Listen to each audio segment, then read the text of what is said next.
after listening to that first podcast episode, somebody asked me to explain more about the holographic universe and the feminine. And I think that that's a great idea. That first podcast episode, it's an overture. That was a whole lot of stuff. That's all feels pretty important to me. And I went through a lot of it pretty briefly and pretty quickly. So I would like to explain more about the holographic universe and about the feminine. And in order to explain the holographic universe and to articulate the divine feminine, I'd like to go into a brief overview of my understanding of metaphysics, which is a word that I use to communicate the weave and the weft of what's going on, like physically, like the fabric of the actual reality that we are all in interaction with. So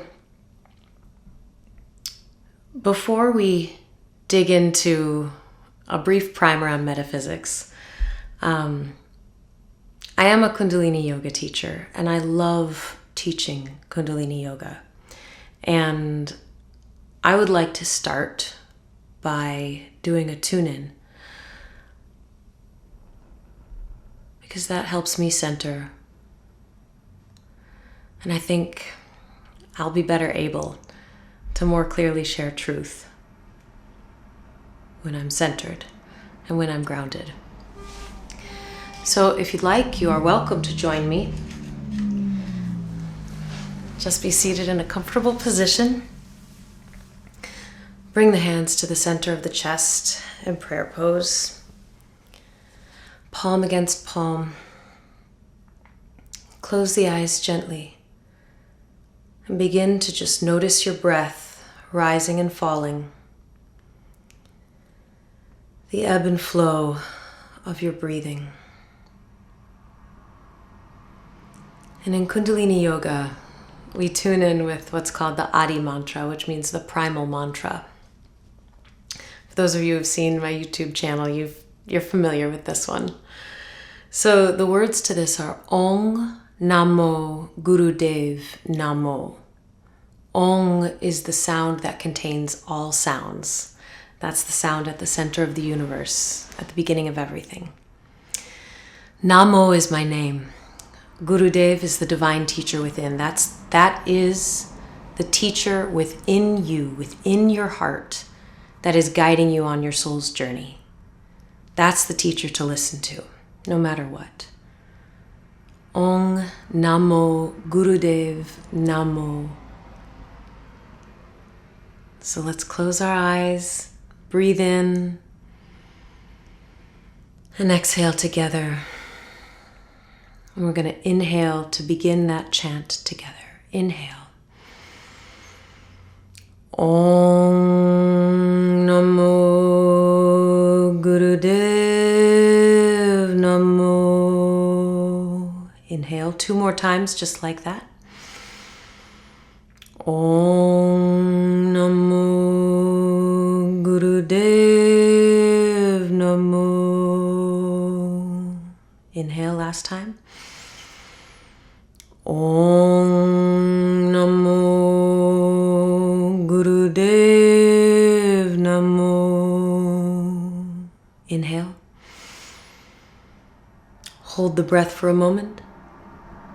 Exhale. And relax. I love doing that tune-in. So to start with a brief primer on metaphysics, it feels important to express that everything is energy in vibration. Everything can be understood through what we know about vibrations and what we know about waves. And we know things about light, which are electromagnetic waves. We know things about sound waves, which are mechanical waves, like the ocean, where there's a substance that the energy of the wave is moving through. And even when it's not perceivable, even physical reality, you know, there's so much wisdom out there, and there's so much wisdom within. And how wonderful that there are also scientists who are opening their minds and opening their hearts to look at things in a new way. And there's so much wonderful science out there. It's not for me to really speak on. I'm not really the scientist here, but I am a clinician. I'm a doctor of occupational therapy, and I am a licensed clinician. And I do feel like understanding that everything is energy and vibration, and working interdisciplinary with colleagues in the science community, learning together and being kind of a clinician scientist, that does feel within my wheelhouse. And it does feel in the clinical best interest of my clients and the people who I would seek to serve, to take this awareness, this growing awareness, personally, collectively, in the scientific community, in the clinical community, about metaphysical reality, and apply it into clinical practice, apply it into the work that I do in helping people. So, all this to say, everything is energy and vibration. And we can learn a lot about how energy moves, about energetic dynamics, through what we know about light, what we know about sound, what we know about waves, and how these things move. It's like everything is energy and vibration. And in that way, it's like everything is tangible, which is interesting to me about metaphysics. We think about physics as like describing our physical world. And gosh, I would love to have a succinct definition for meta right now, because I think it's a cool word, but I think I always kind of get the definition a little bit off. To me, meta means like it's like physics about physics. So it's like these are the underpinnings of our natural world, of our physical world. And everything is energy and vibration. So that includes our thoughts and our emotions. That includes our language, and not just the sound waves that move the air, but our words, our choice of words, the intention behind the words. All of this is energy and vibration. And if all of it is energy and vibration, all of it is waves, there's interactions, there's wave interactions. So through that understanding, it can start to make some sense that our thoughts and our feelings, our emotions, our attitudes, our beliefs can and do impact physical reality, and vice versa. To my perception, what we perceive of as physical reality, it vibrates slower, so it's like ice. The water molecules in ice vibrate slower than they do in liquid water, which vibrates slower than steam. And so what we perceive of as physical reality, our tables, chairs, our physical bodies, our buildings, physical reality moves slower, more like ice does. Whereas our thoughts, our feelings, our beliefs, our attitudes and ideas, that moves more like steam. And there's also like things coalesce into form. So it's like, it really is like in that whole realm where the energy moves more like steam. That's where things are templated. It's kind of, it's like, when you're hungry, you think about going to the kitchen and then you go to the kitchen. It's like, it's the thought, the intention that creates what you experience and what you see. The way that energy moves, like attracts like a tuning fork.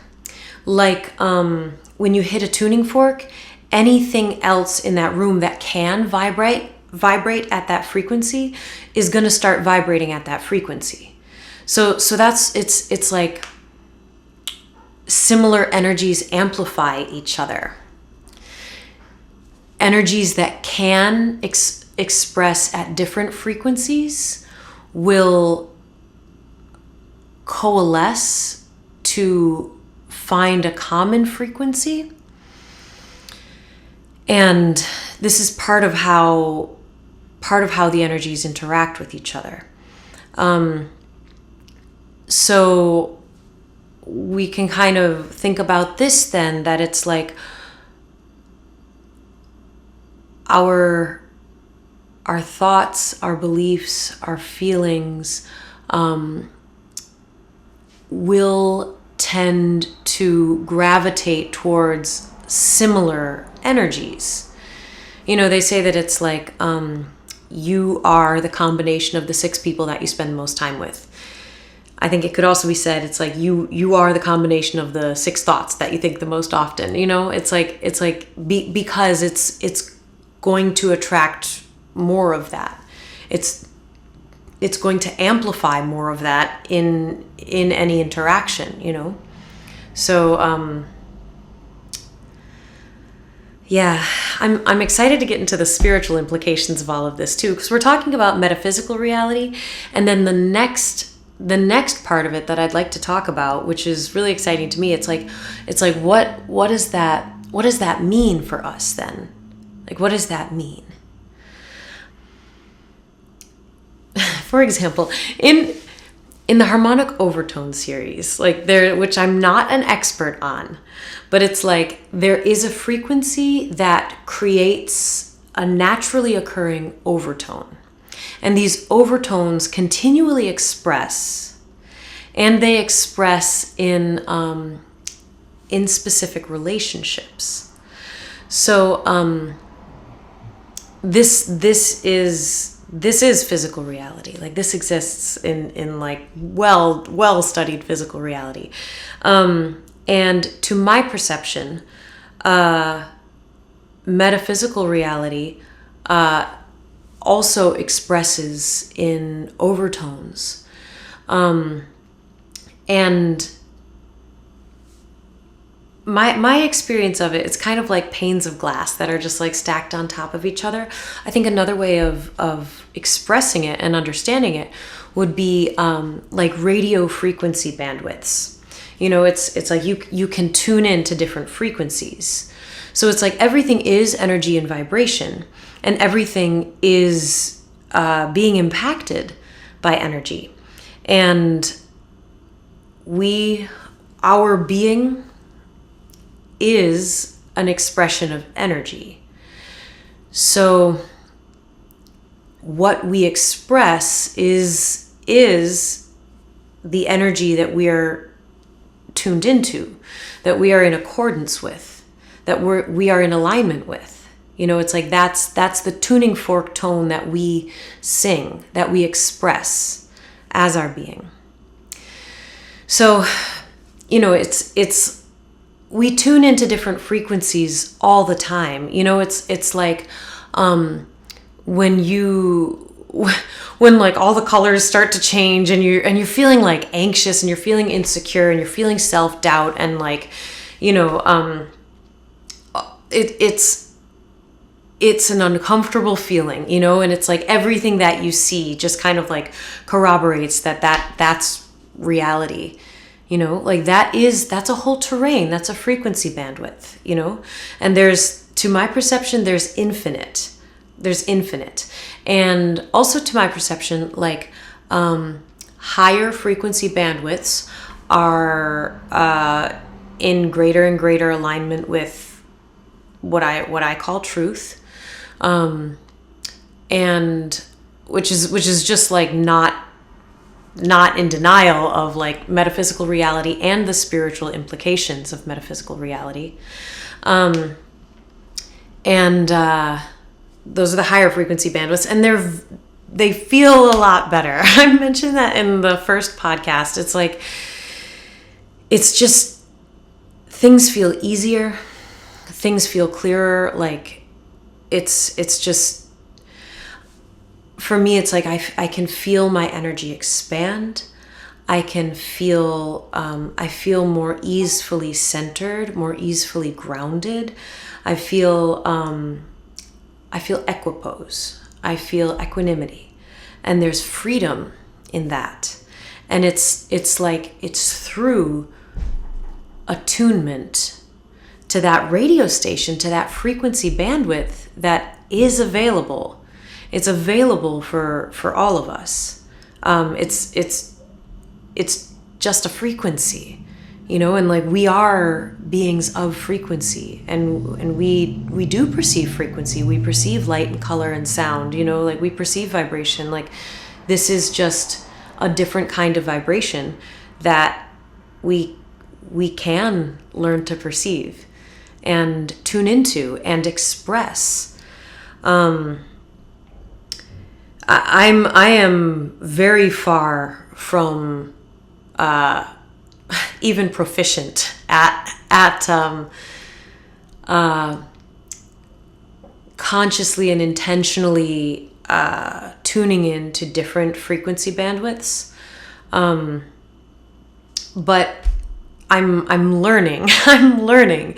These are the things that I'm learning about, that the universe is teaching me through my life, and it's terrific. And it's such a blessing to share. It's such a blessing to share. So, what we were talking about like the overtone series, it's like, that is possibly a metaphor for the frequency bandwidths. You could also consider that as like octaves, like different octaves of music, and then like there's also fractals, so it's like in the overtone series, like fractals are present, and fractals are they show themselves everywhere. It's like trees, broccoli. You want to know the secrets of the universe? Just like gaze into broccoli. It's all there. So by fractals, I mean that all that is period. All that is that which is. So that's the complete. That's the whole. So we're starting to kind of like, there is not a clear delineation between the primer on metaphysics and beginning to go into the spiritual implications. And this is the part where we're kind of crossing over that gray area. So it's like, all that is, and that, we can't really argue with that. It's like, whatever is what is. And all that is all that is. Whatever it is. So everything is within that whole. And that entire whole is also present at every fractal level. So by fractal, it's like, there's the trunk of the tree, and then there's the branches. So, it's like the branches are an expression of the trunk. Like the tree is in the branch. The tree is in the branch. And so it's like humanity is like a fractal expression of the isness of what is. And our communities within humanity, our nations, for example, this is another fractal level further. And as individuals, this is another fractal level further.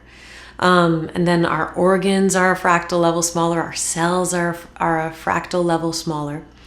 And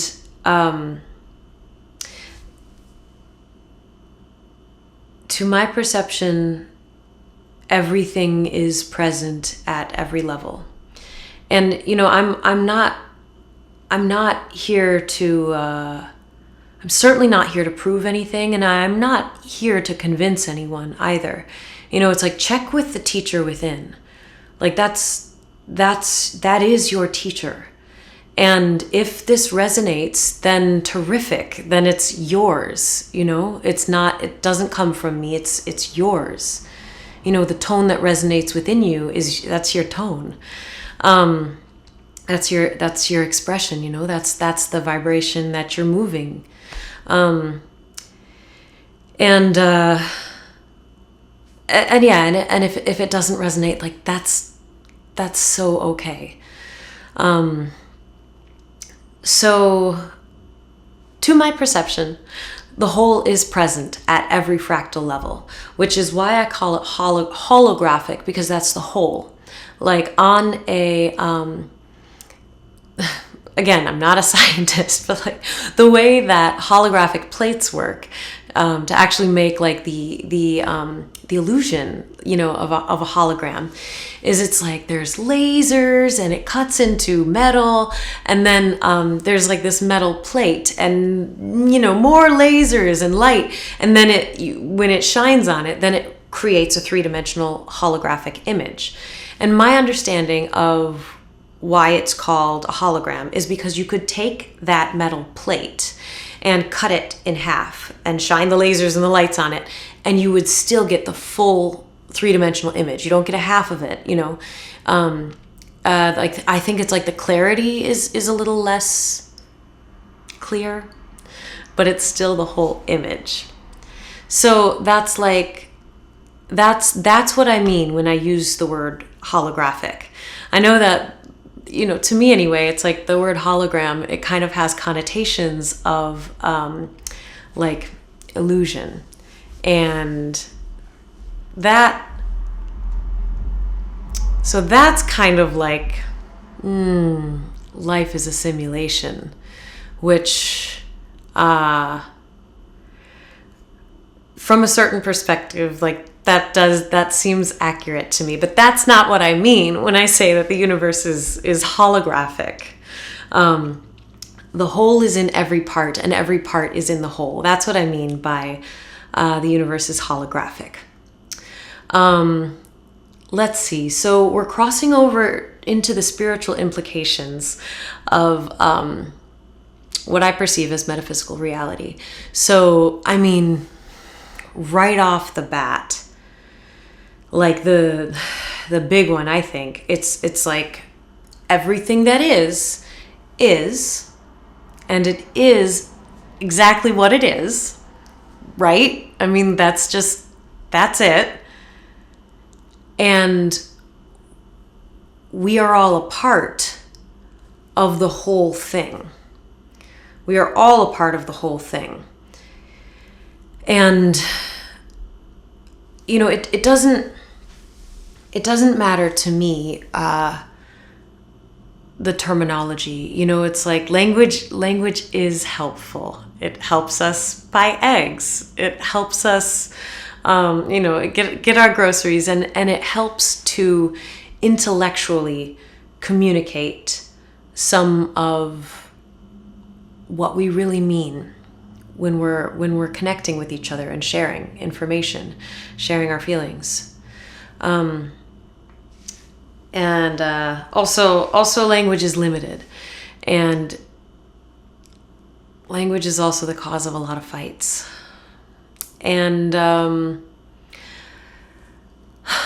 don't think that we need to fight. I think that we are all in this together. And I don't want language to come between us. And if anybody wants to say God like full support. If anybody wants to say universe, full support.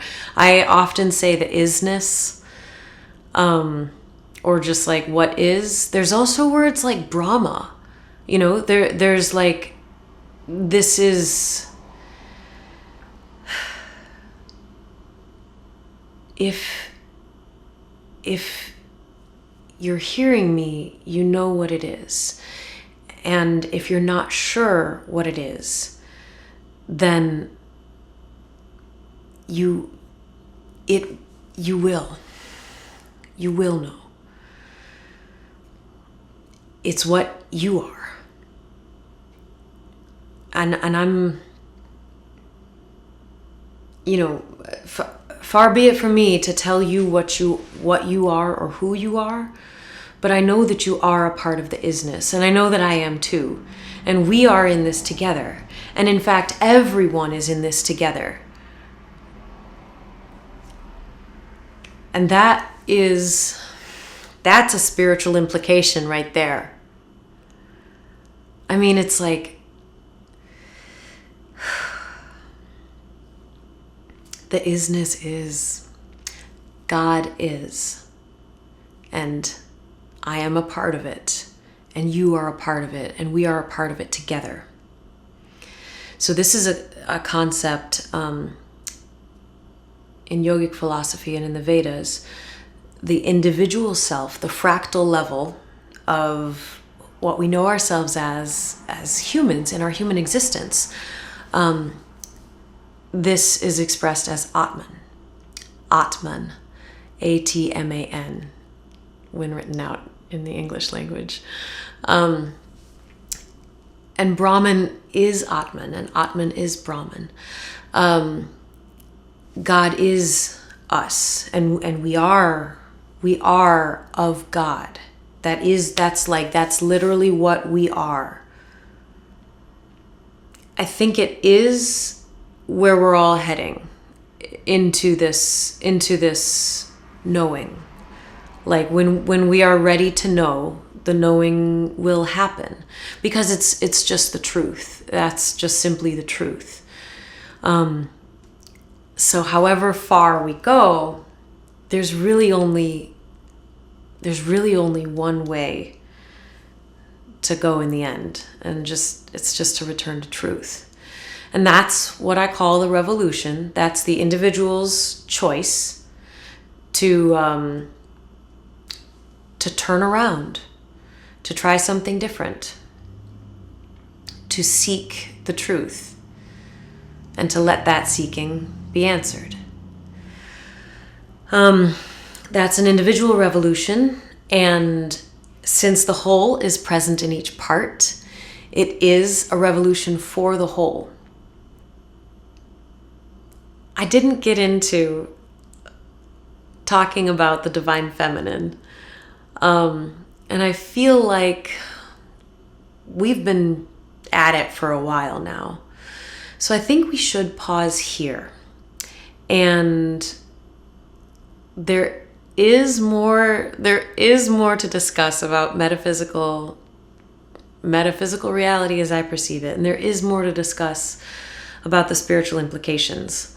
But I feel at least that we've got a little bit of a primer, and that I went over some of the things that I rattled off on the first episode. So I'm excited to build from here. Let's pick it up next time.